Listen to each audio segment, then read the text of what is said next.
Jerry Rodriguez, Coach, how you doing? I'm good. How are you? I am ghoulish and goblins galore. This is the Halloween show, Jer. I see you wore a mask. Yeah? I have my skull shirt on today. But you know what? I went to 3 different locations to find a little candy pumpkin, and no one had one. Are we rebelling against Halloween now in this country? We rebel against everything else. We're rebelling against Halloween. I can't find any pumpkins anywhere. I was going to give you a trick-or-treat pumpkin today. Jim for president. So here's the thing. I got a treat for you. I got props today. And Christoph didn't have any Post-it notes, so I have the Swedish fish. I was going to change it to the Trinidadian fish. So here you go. Trick or treat. Trick or treat. Thank you, boss. There you go. And I got some French fish, too. That's supposed to say French fish. Christoph, there you go. Happy Halloween. Halloween show. Got my skull shirt on. This is going to be a spooky episode, hopefully, Jer. Let's add a little inflection and talk like a vampire this show. I'm going to follow your lead, boss. I want to suck your blood. All right. So we've had some busy weeks the last 2 weeks, and I am wiped out. You have been crushing me with running around here, going to Kona, going to El Segundo, this and that. I might take a nap this show. You run the whole thing. Can we do that? I think we would probably lose our audience. You know what? Well said. Well said. I'm glad you appreciate. At least someone appreciates me. Will you talk to my wife? Because no one in this world appreciates me except for Jerry Rodriguez. Your wife appreciates you a lot based on what I saw a few days ago. I think this is the time to tell the audience. This is the time. That was a leading question or a leading statement on my part. What happened a few days ago? So I show up Sunday. I'm supposed to go down and watch the air show in Huntington Beach. They had the air show. My aunt calls, says, "Hey, come on down, watch the air show." Long story short, we show up at the pier to 50 of my closest family and friends waiting to surprise me for my 40th birthday, including swim coach Jerry. We were on a yacht, and he almost made me swim behind the yacht for my birthday present. The tough part of this was to maintain the surprise for the last 2 weeks leading up because Megan had sent the invitation out, and I had to spend the week in Kona with you. And that was... Yeah, it was... I'm sure it's tough to keep those lips sealed because we did... Yeah, we had a good time out there, and we'll get into that later. But first of all, let's move on to the show. Let's move past this 40th birthday Happy thing. 40. Let's start with that. Yeah. Christoph, what are you, 55, 60 by now? How does it feel to be above 40? We know Jerry's 32 years young, so I can't ask him. But yeah, it's good. It was a good time. Thanks for coming out. Thanks for everybody coming out. Thanks for all the well wishes on Facebook, for the Twitter, all that stuff for 40th birthday. But let's get on to the show. Let's start moving through this Halloween episode. We have 3. I've written down 3 of the top downloads of the last 10 episodes. Do you have any guess what they are? Well, anything open water seems to have been trending for us. In fact, you put open water in the title, and it seems that for some reason it gets more attention. Well, you'd be right, because number 1 is open water skills for triathletes, that episode. Number 2 was Gordon Ramsay. Still waiting for him to make us dinner one night. We said, you can come on our show and get exposure to our audience. And he said, I'll make you dinner. And well, when is he back in town? We're still waiting. You know what? There's such thing as FedEx and UPS. He could UPS FedEx us dinner. That's fine. So Gordo, we're waiting on that one. And our third one is 2 must-do open water workouts. So another open water. Yeah, that's the trend. I mean, anything open water related. So it was good. And one note that you actually passed along to me that's pretty interesting. Which country is moving up the fastest in our rankings? This was fascinating. I think Trinidad, which is where I grew up, just realized that the guy on this show, me, is from Trinidad. And all of a sudden, it used to be 102 downloads. Now there are quite a few. And it's moved up from, I think... it's in the top 30 now. It was somewhere towards the bottom 30 no more than 3 episodes ago. Unbelievable. So here's the thing.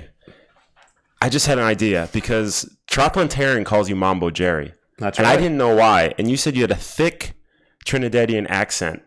Well, I used to. For a while. And I bet you could turn it on. So this episode, you Mambo Jerry for your Halloween costume. If I took over the job from you and did the introduction, we could do the intro that way. Oh, you know what? We might have to do that. Welcome to another episode of the Tower 26.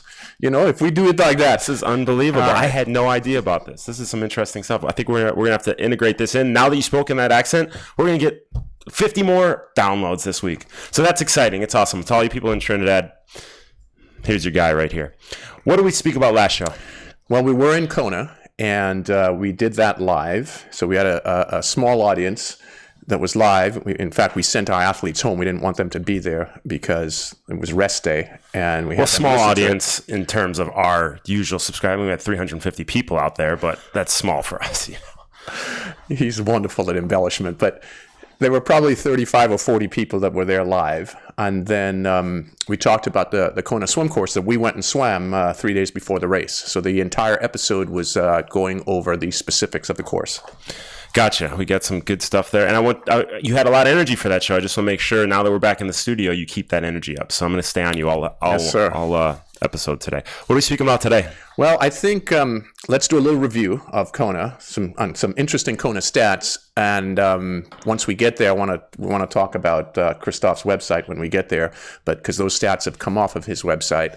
And specifically the swimming, all the swimming stats from the Kona race, talk a little bit about our athletes, and then importantly, the meat of the show to talk about swimming technique and what is the best, or is there a best time of the season to go through technical improvements for the swim. So that'll be the meat of it. Then we've got a few other little tidbits, such as the World Open Water Swimming Association I want to talk a little bit about, and then our little photo contest. Got it. Let's get into the Kona discussion. We had 37 Tower 26 athletes out there, so let's break it down a little bit. Well, we had quite a few athletes there, and we had some good performances, right?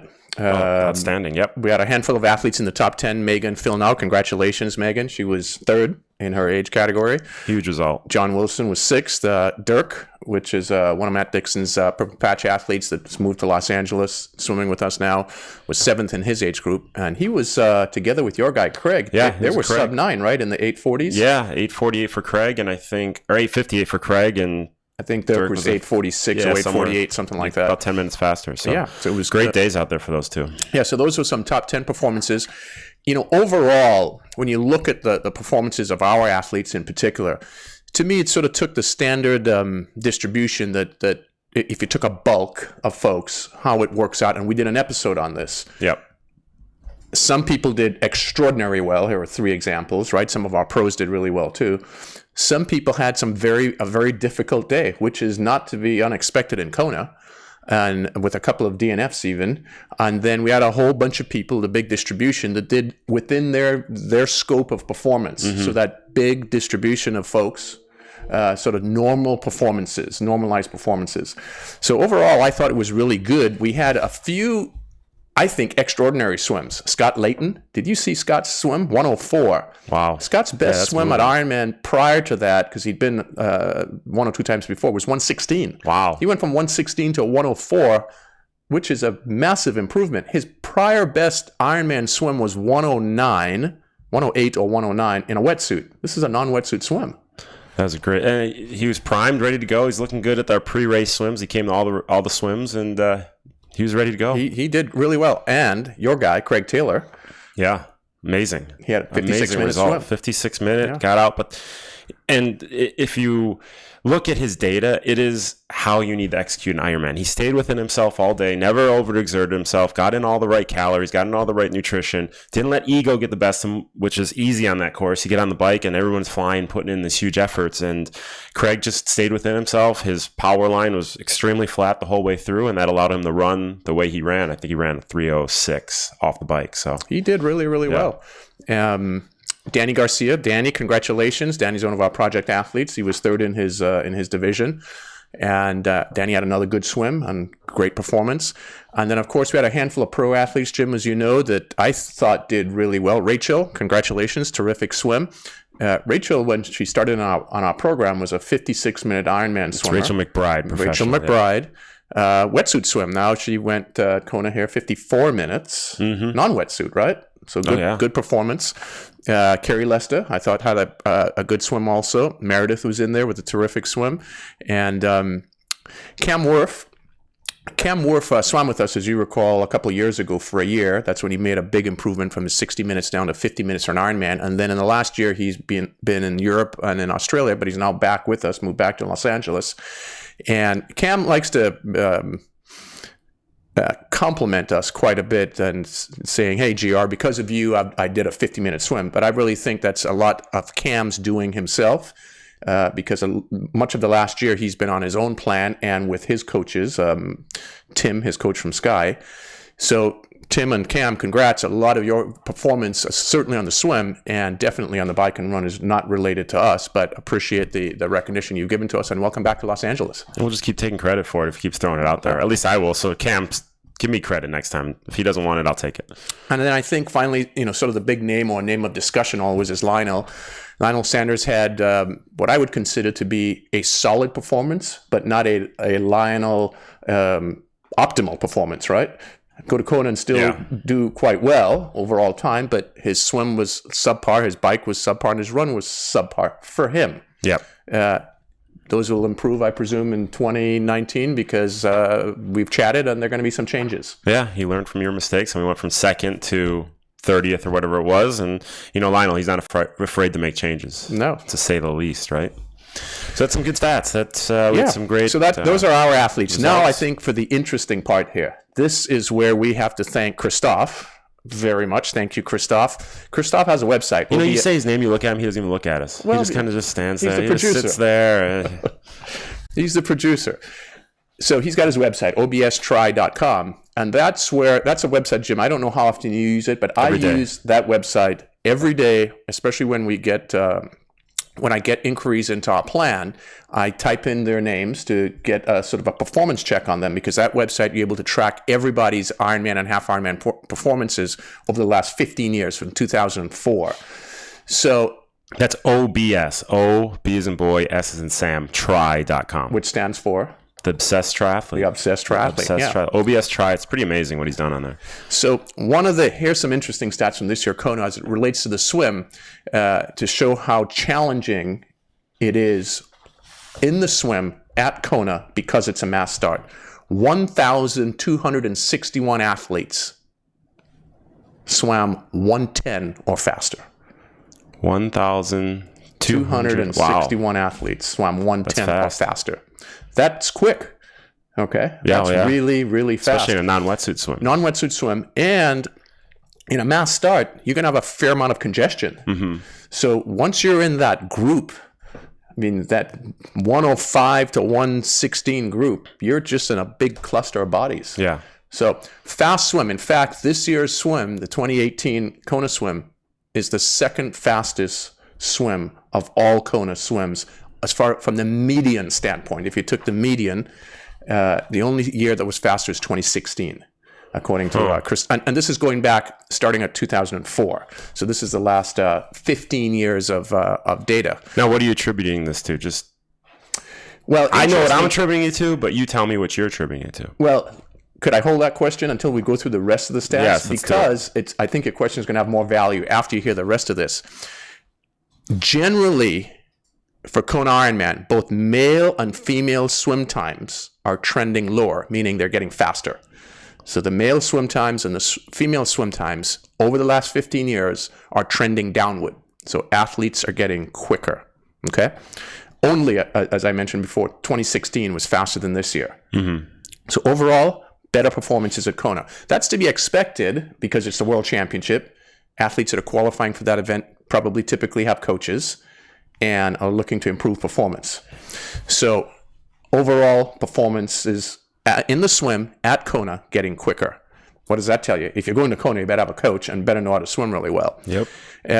This year, the median performance at Kona swim was 1 hour, 7 minutes, and 8 seconds for males and 1:11:52 for females. So if you took everybody that hit the start line and go right to the dead center, those were the medium times for male and female. I always got medium mean mixed up, so I'm glad you're clarifying this. That's medium, in math class, I got F's on it all the time. I mean, I get F's on everything all the time. I'm an athlete. I'm not a scholar. But medium and mean, I can never get that right. So median. Gotcha. Now you got the median. Got it. So 107.08 for male, 111.52 for women. Now, let's compare this to Ironman races for age group. Okay. Go to age group athletes. Yeah. So, by the way, those stats I just gave, it's everybody, pros and age group athletes, the entire list of competitors at Kona. Now, here's some general stats off of Christophe's website. Age group athletes are getting slower at Ironman distance swims over the last 15 years. So if we go back to 2005, when the data started, when Christoph first started collecting this data, when he first started collecting, when that data that he has is extracted from, the median male swim time in 2005 was 1 hour, 12 minutes, and 15 seconds. So 72 minutes to do an Ironman swim in 2005. The female time was 117, so 77 minutes, right? Now, in 2018, male medium time, 1:15:44, so it's 3 minutes and 30 seconds slower. And the female median time is 1:20, 3 minutes and 15 seconds, or so 1:20:30. 3 minutes and 15 seconds, 3 minutes and 15 seconds slower. So male and females have gotten approximately 3 minutes slower median over those years. That's a big, big difference. You would think with more coaches in the sport, more people having access to coaching and training, time should be getting faster. Now, remember, this is all Ironman races.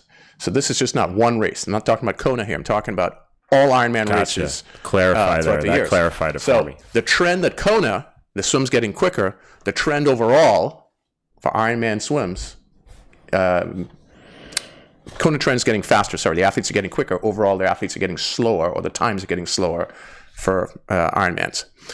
Regarding what we did here, for male pros, 53:17. Okay.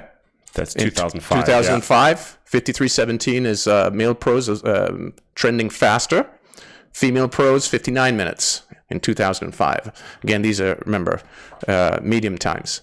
In 2018, male pros, 52 minutes. Female pros, 59:38. So the females were slightly slower, but the males were a minute faster over these last 14 years. So the trend, again, even at the pro end, at Ironman, it's getting faster. 70.3 races, same trend is happening. Males in 2005, 30 minutes and 28 seconds. Females in 2005, 40:24. These are the median times. The males are 37 minutes, 28 seconds. Right. In 2005, the females are 40 minutes and 24 seconds. What did I say? 30:28. So 37:28 median times. These are for 70.3 races. Yep. Males in 2005 are 37:28. Yes. The females are 40:24. You got it. Got it. My mistake. Sorry. I'm glad somebody's. We're getting a lot of numbers here. People are going to turn it off. They don't understand. So 37 and a half minutes for males, 40 and a half minutes or so for females back in 2005. Now, fast forward 15 years later, almost, 38 and a half minutes, so a minute slower. Females 40:49, about 30 seconds slower. And these are for all 70.3 races. All 70.3 races. So it's trending slower again. So it's trending slower. That's an interesting statistic. What do you think? So what's going on? Putting less emphasis on the swim. People are going out biking, running, or we have more beginners in the sport, bringing down the... Possibly. Because from a coaching perspective, there are more coaches in the sport. More athletes are getting coached.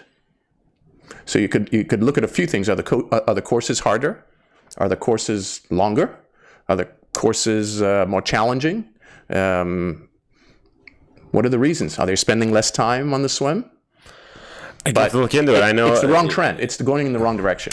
Well, I know Ironman's initiative is to bring everybody to the sport, so maybe there's just more beginners in the sport, not as strong triathletes coming into the sport, bringing that number down. Could be. Yeah. Who knows? All I know is if they go to coaching.tower26.com, we're going to start trending faster again in the next couple of years. You got coaching.tower26.com. But that's some interesting stats. Also, the Kona swim was the fastest in the last, the second fastest ever, and it's the only time that we've ever done pre-race talk about the course. So let's take credit for that one as well. I'm taking credit for everything today, Jim. Next year, it's going to be even faster because more people are going to hear about this, come out, and crush that course. All right, let's get on to the technique. Yeah. That's what everybody wants to hear about. That's why they're all here. Enough of this number, mumbo, jumbo, mambo. Well, what are we talking about? Like data. They do like data. They can data. Go back and play that in slow-mo and get all of it down. So I want to go over technique improvement in triathlon, swimming technique. And is there an optimal time, or when is the best time of the year to go through and work on technical improvement? Do you think there's a best time? There's got to be a best time, but I guarantee you're going to tell us right now when the best time is. We at Tower 26 have defined this particular period where we place the most emphasis on technical enhancement this period that we're in right now. However, if you were to answer the question from the perspective of when's the best time to work on your technique, the answer would be all the time. You should be mindful in every single practice on swim mechanics, because mechanics are certainly one of the key ingredients to better performance. And swimming being much more technical than biking and running, you should be constantly working on improved swim mechanics. But there's a point when we go through our yearly season plan, right, which we break into a handful of phases.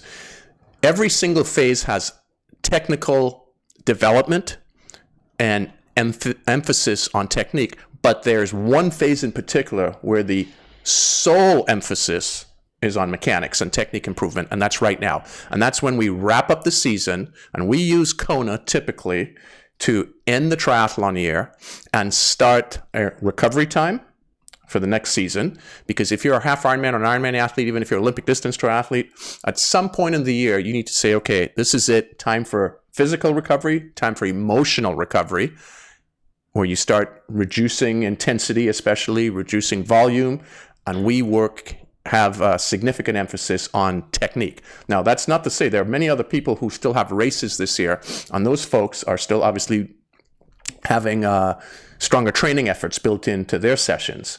But for the folks whose season is over, this is a time to have significant emphasis on working on your swimming mechanics. So we build that into our season starting after Kona. We just started working on tautness, and we'll run through this, our three components, tautness, alignment, and propulsion, over the next 10 to 12 weeks through the end of the year.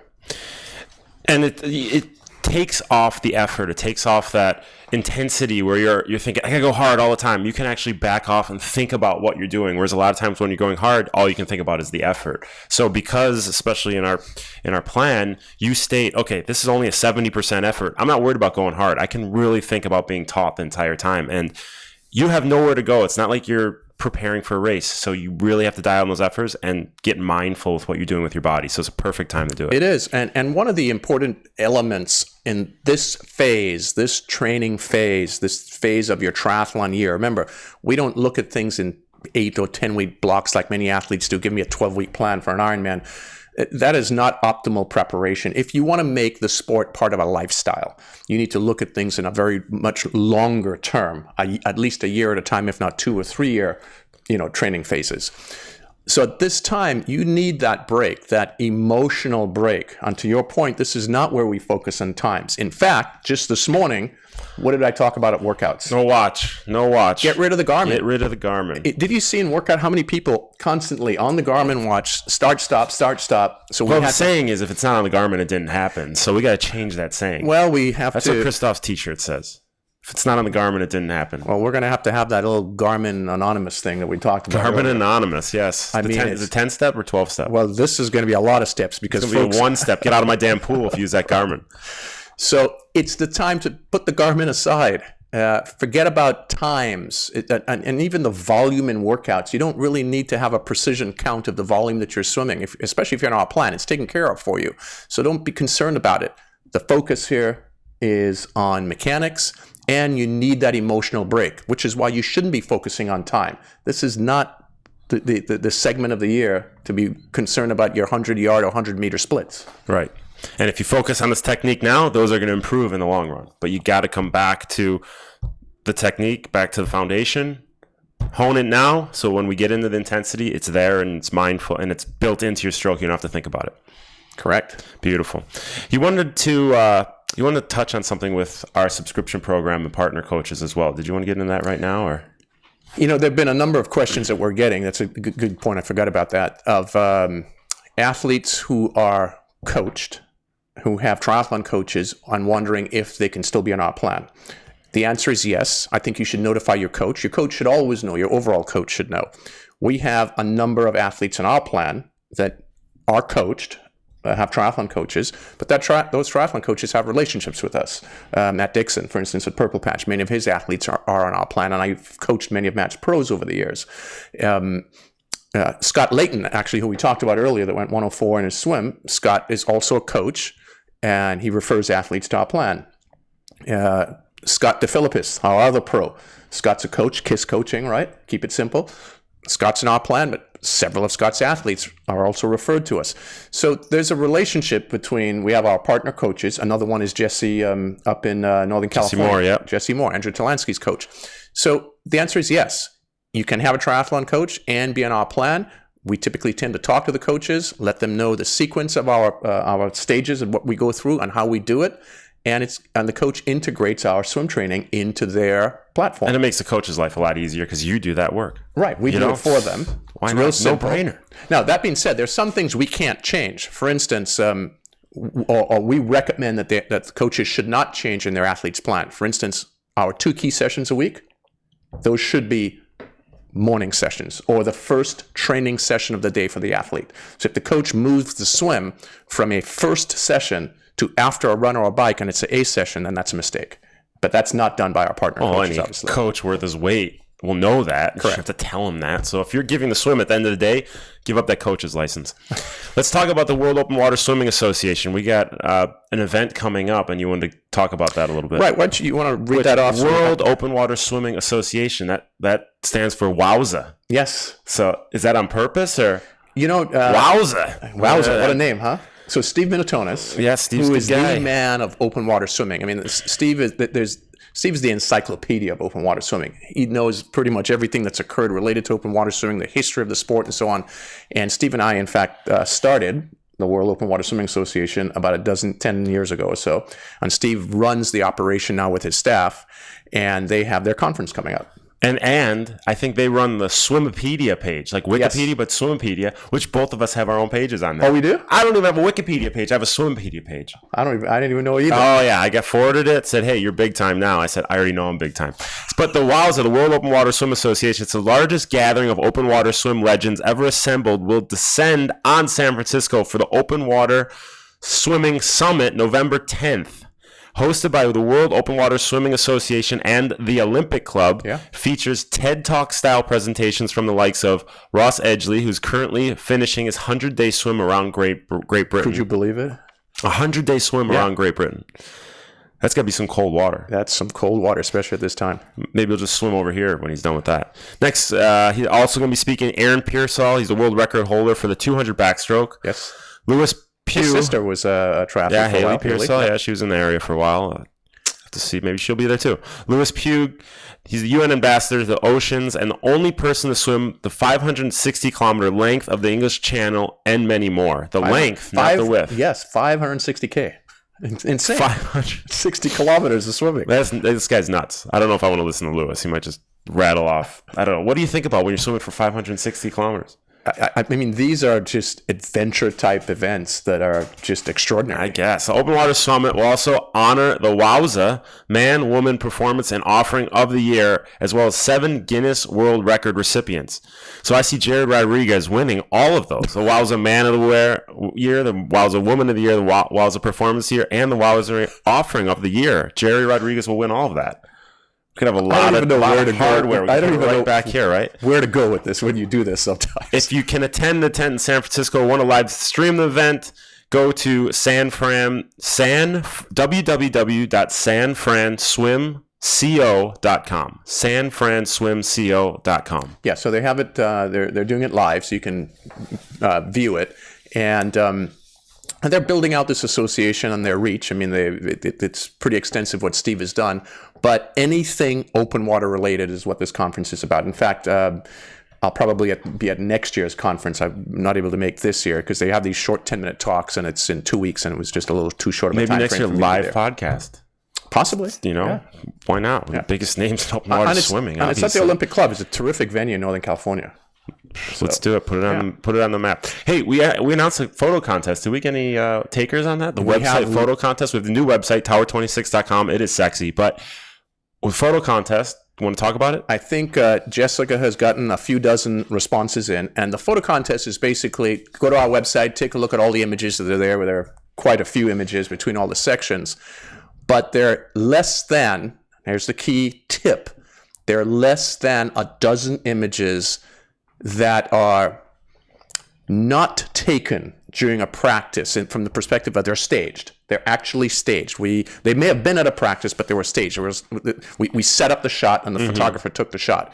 You identify those images out of the 60 or 70 images on there, we'll give you a free subscription. Well, I already know the one with Christoph on the catwalk. That's staged, but all the rest of them. So we got a few more to figure out. Let's help out a bit of the audience here, because I actually went and looked at some of these that you guys are sending in. I want to help you out here. I want you to win this. Do not send any image in out of our podcast section. All of those, we have now 60. This will be podcast number 60, right? 60, yeah. So there are 60 thumbnails on there. None of those. Well, that's a big tip. None of those. Although I'm always posing, so who knows? Let's get to the... That's good. So keep sending those in. Remember, contact@tower26.com. Jess will check that out and say you're wrong in response. But let's get to the workout of the episode. Remember, go to coaching.tower26.com for this workout. All the details, audio, video, everything's there on it. What's the workout of the episode, I'm glad you took the show here, because I was going right to the questions. I was moving along. But this came back to it here. But I actually thought that too. Look, question time. Wait. These people were waiting on pins and needles for... Yeah. Actually, it's a Halloween episode. I said they're waiting on coffins and candy corn for the workout of the episode. Remember, coaching.tower26.com for the details. I have to be careful that I lose you as a partner here. I mean, do you have an agent? Christoph's doing everything. He's producing the show. He's agent. He's building websites. This guy does everything. He makes video games. He has 17 kids running around this place. So I need an agent? Go to Christoph. All right. So you guys, this workout is and all the workouts, by the way, that we are doing at this time of the season, remember, recovery-based and highly technical-based. But all of our sessions offer 3 options to them. So if you went to our website or you're one of our subscribers, you have 3 options within the workout. One is to take this particular workout and have it scaled, which we do there for a shorter time frame, 45 to 60 minutes. 2 would be this exact workout that you're receiving. And then 3, if you had races coming up, we then tell you what to do with the particular workout. We augment it in certain ways for athletes that are still racing. For example, there's Ironman Arizona coming up, right? Yeah. We've got... I'll be in Cabo next week. Cabo is next week. Cabo. What's coming up? There's something in December also. Indian Wells. So there are a number of races still left in the calendar. So athletes that are on our plan that are still racing, or those who are joining our plan, or who are interested in joining the plan, there are workouts available for you if you're still racing, obviously. So let's run through this quickly. We'll drive folks to the website to take a look at it. Coaching.tower26.com. Go there, check out the details. Remember, all of these workouts that we give on air are for level 1 or our pro or elite athletes. So they are then scaled. You would then scale this workout for different levels. So our level 2, we'd scale this back about 15%. Level 3 athletes get scaled back about 20 to 25%, and level 4 athletes get scaled back about 33%, as an example. And that scaling is all done, by the way, on our plan. They don't have to do that. It's done. It's delivered to you for your ability level. So we have our stretch cords warm-up. Then we have the specifics of it on the plan. Then we go into about an 8 or 9 minute easy swim. And then, Jim, since you were there this morning, we went into a 3 warm-up segment where we used our snorkel, fins, and a little bit of a kickboard in the very beginning. And this is all about technique development, working on tautness. We did a kick swim portion first, and that was about an 800 across the board for everybody, in fact. And that was 100 kick, 100 swim. And then there were certain ways to do that and certain tips that we gave people to do. For instance, one of the key things was making sure that you always have 3 touch points with the water surface: the back of your head, your butt cheeks, and your heels touching the surface while you were kicking, and then transferring that over to when you're swimming. So that was a key focal point then. Then we went into a second part of the warm-up where we did some additional kicking, but this time it was on your back, and there were some key focal points there also to do with tautness. I mean, in fact, we had to stop the workout, right, and get people to really focus on the length of the body. You know what? You can do that. You can show what you did this morning. A lot of people do this, right? Right, I'm going to show my armpit sweat, but you got to be here. And you were showing, we stopped us and said, a lot of you are like this. Get it way out there. Right. Some people were not long and taut, and you have to think in terms of a, when you stand at attention and you want to be proud, you're in the military, all right? You got to proud posture. So when we swim, we need to have proud posture. So we worked on that in the second segment, and then we went into the third segment and warm up again still with fins and snorkel, and we carried that element over into swimming, working on that. After that, guys, went into our main swim set. Now, here's what's interesting about this main swim set. Although this is recovery phase, there's a reason we did it at this time of the season. We went into a handful of 25s. For the faster athletes, it was 16, and then it was scaled across the board all the way down to 10 or 12 25s for level 4 athletes. But 25s were fast. Why are they fast? It forces you to be taught. When you go fast, you have to engage the body to get to that next level. So when you slow down, that tautness kind of lags a little bit. So by going fast, you have to tense up and engage all the muscles. This is why it's actually important to have some fast swimming, short distances built into all phases of your training platform. So that's all phases of the year. You should have some amount of fast swimming. So we did that this morning because it's easier to be taught on short, fast bursts. But then we followed that up right after with several minutes, 5 minutes in this case, on a distance range from a 400 down to a 250 for the various levels, 5 minutes of a 65 to 70% effort, where now it's easier to not be taught, because unless you're being totally mindful, you can just let your body sort of be sloppy and be absorbed by the water, because the water displaces body weight quite a bit and makes it easy to be unstructurally proper. So force them into heavy thinking with those 5 minutes at 70% effort. And then we did that set 2 cycles through. And then we wrapped up the workout with a pulling segment at the end. And then we made emphasis on the pulling, different things to work on for athletes that are racing. Gotcha. So it's a good one. Go to coaching.tower26.com for all those details. Let's get to the questions of the episodes. Remember, go to contact.tower26.com. First question is from Josh Southern of Denver, Colorado. Hey, I'm a podcast listener. I've enjoyed implementing the advice and trial workouts in the subscription program and improving as a result. I've been listening to an older podcast called Real Coaching from pro coaches Joe Filiol and Paulo Sousa. We're not allowed to mention other podcasts on here unless they pay us. So Josh, you got to send a check over to us, and then we will mention that name again. We're happy to promote their podcast. They're both big proponents of using parachutes to work on propulsion, sometimes in conjunction with a pole buoy. They think that method allows the athlete to maintain good body position while still being able to work on propulsion, as opposed to band-only swims, during which most of us have poor body position as our legs sink lower and lower every length. Thoughts on using parachutes in training to improve propulsion? Thanks for the great content and helping all of us age groupers be performance prepared for our triathlon swims. All right. Hey, I said that in opening. Yeah, that's what he gave it back to. What happened to the Real Coaching Podcast? Those guys were around for a couple episodes and then I don't know. They cut it. I listened to a few in the early days. Joe, Paulo, yeah. Check in with us. Let us know what's going on. Make sure you guys are all right. Yeah. So, Josh, thanks for the question. This is a very, very good question. And it's interesting. Some coaches have moved away from band-only swimming. And I can't comment because I don't know why these particular coaches have, or it appears that they've moved away from it or not prescribing it as much. They're more into the usage of the parachute. And your specific question is, are we in favor of using a parachute? So a parachute's a little... it's a parachute that captures water. It attaches onto the swimsuit, and it drags behind you, and they have different sizes. And because it captures a bucket of water, it creates a huge amount of resistance. So anything that creates resistance will have some can have some benefit to power enhancement. So am I in favor of testing or using a parachute? I would say yes. It's something that you can probably use. The thing that I have a little bit of a disagreement with, and it's not necessarily a disagreement, it's just different philosophy. We don't use bands for the purpose of power building only. In fact, it's a much more secondary purpose to build power using bands only. The reason for using bands or putting a strap or a band around your ankle without a pull buoy is mainly to teach you how to engage your core and all your supporting torso muscles and lower back and hamstrings to learn how to hold your feet up close to the surface.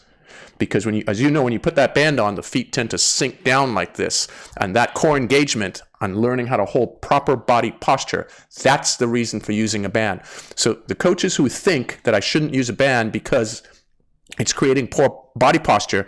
In fact, that is the reason to use the band, because it can be used as a teaching tool to emphasize what needs to be done and to stimulate that improvement. I think Josh asked this question so he could get out of using the band only. So Josh, sorry, Josh. Use the band. Hey, but I coached a girl from Denver, Haley. She got third overall amateur woman at Arizona 70.3, but that's not the story. Haley Little. I know. Haley swam with us. Yeah, she comes in town every so often. I coached her mom down in Orange County, but then she said, hey, my daughter needs some coaching. So she did awesome. Her first race back in a while. She was injured for a while. First race back, awesome. She's 2 hours outside of Phoenix driving home. She hits an elk. She was stuck in a nowhere named town for 3 days with a smashed windshield. You're kidding. Yeah. Dusk Till Dawn, the movie. Ever see that? Kind of same thing happened there. So Halloween theme again. But she's all right. And third overall female. Congrats, Haley. Amateur. So it's great. So that Denver. Josh, if you know Haley, go ride with her or something. She'll kick your butt. Jason Jones from Boston, Massachusetts. Hey, Jerry and Jim, thank you for all the work that you put into the podcasts. When I first started swimming 9 months ago, I couldn't swim 25 yards without needing an exhausted and bewildered minute or two break. My entire workout would be 300 yards. Over the last 9 months, I'm improving and now swim 4 to 5 times a week. Following many of your workouts the day, and I log around 2,500 to 3,500 yards per workout. My all-out 100-yard times comes in at 115 to 117. My 500 yards is about 135 pace. So they're swimming 100 yards at 115 to 117. He's swimming 500 yards at 135 pace. The progress I've made has been in large part thanks to what I've learned on your podcasts. I've listened to every single episode, some 3 to 4 times.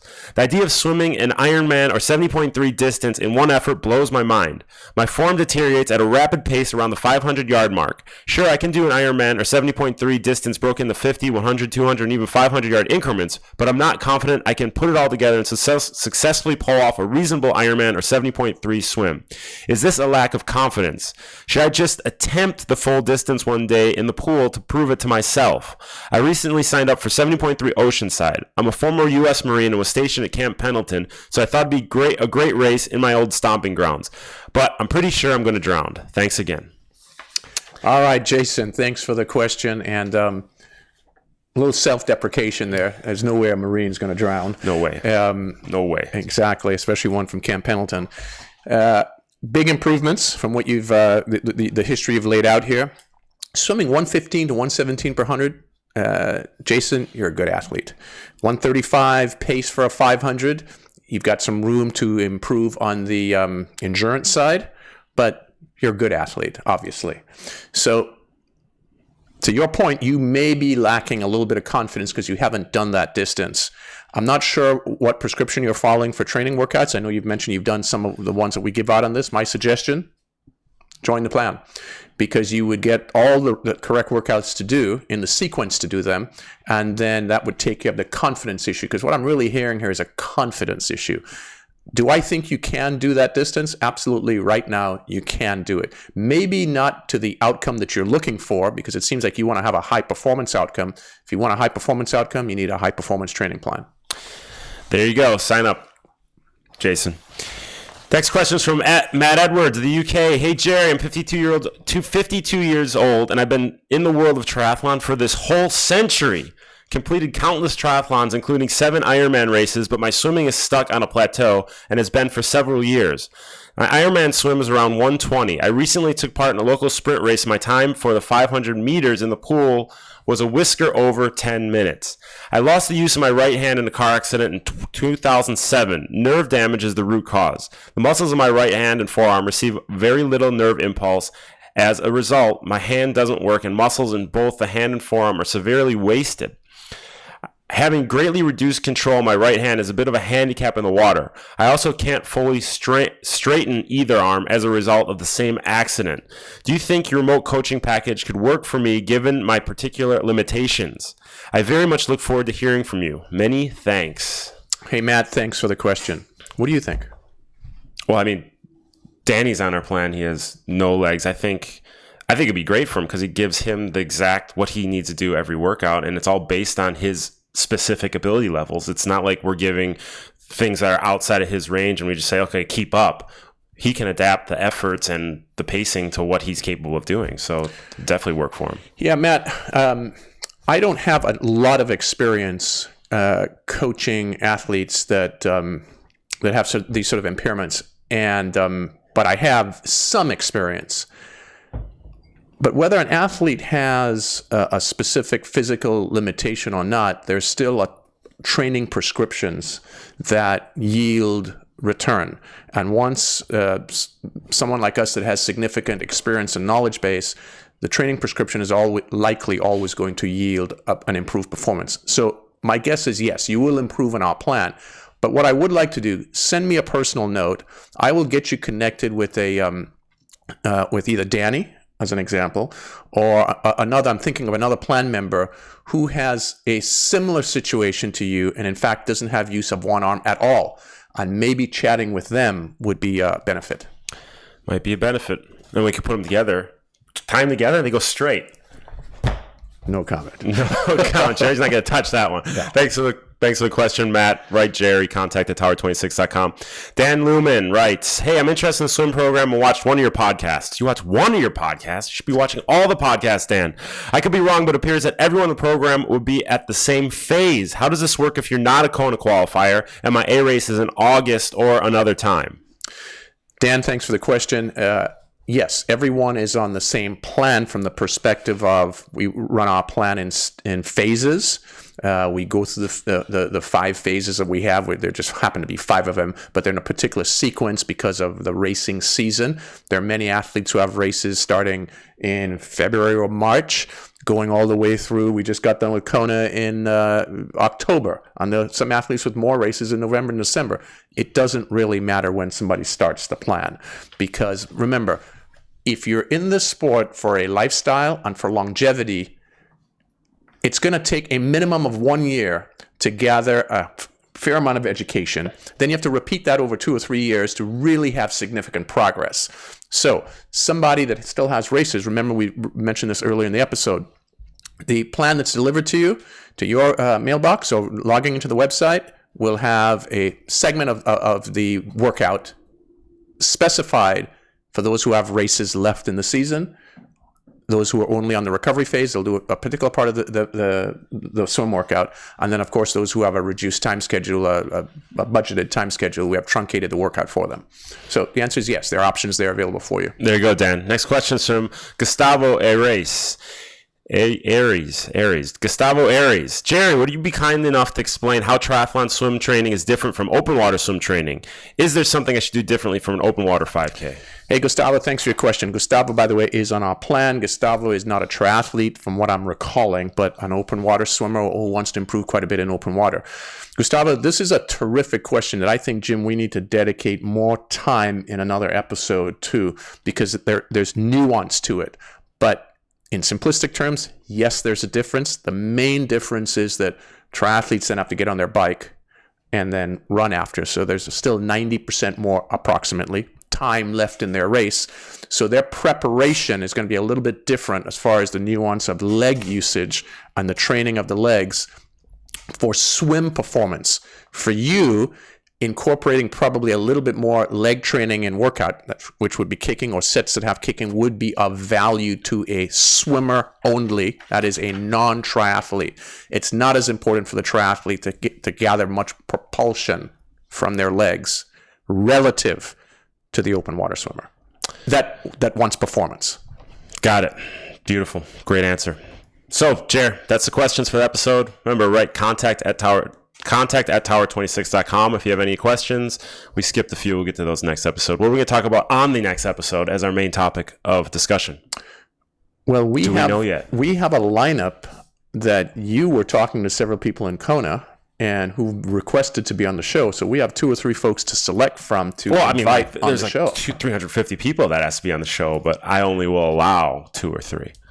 So I think we no need one's to. stealing my thunder, brother. No, you're the boss there. So we need to talk over who that should be for the next Let's episode. see who qualifies, and we'll get them on the show. But it's been a fun episode. We covered a lot of stuff. So go back, listen, watch again, and take notes. Write contact at tower26.com for questions, and go to coaching.tower26.com to subscribe and check out the workout of the episode. Any last words from you? Yes, didn't think of this earlier, but I want to thank. We've had a lot of triathletes join our plan, especially in the last 2 or 3 weeks as we're transitioning out of our race ready phase into our technical phase. It's a good time of the year good time of the season to join the plan. So I want to thank you guys for joining in. You've got a good 10, 12 weeks ahead of you of technical training, which will lay the platform for you to absorb good foundational or endurance-based training coming next year. So thank you guys for joining in. I appreciate your trust and look forward to delivering you terrific workouts and helping you improve your performance. And keep telling your friends. So for all you guys, thanks for tuning in. Thanks for watching. Thanks for subscribing on iTunes, listening over there. For Jerry Rodriguez, Christelle Balestra, and all of Christophe and Christelle's 17 kids, this is Jim Linsky, the Tower 26B Race Rate Podcast.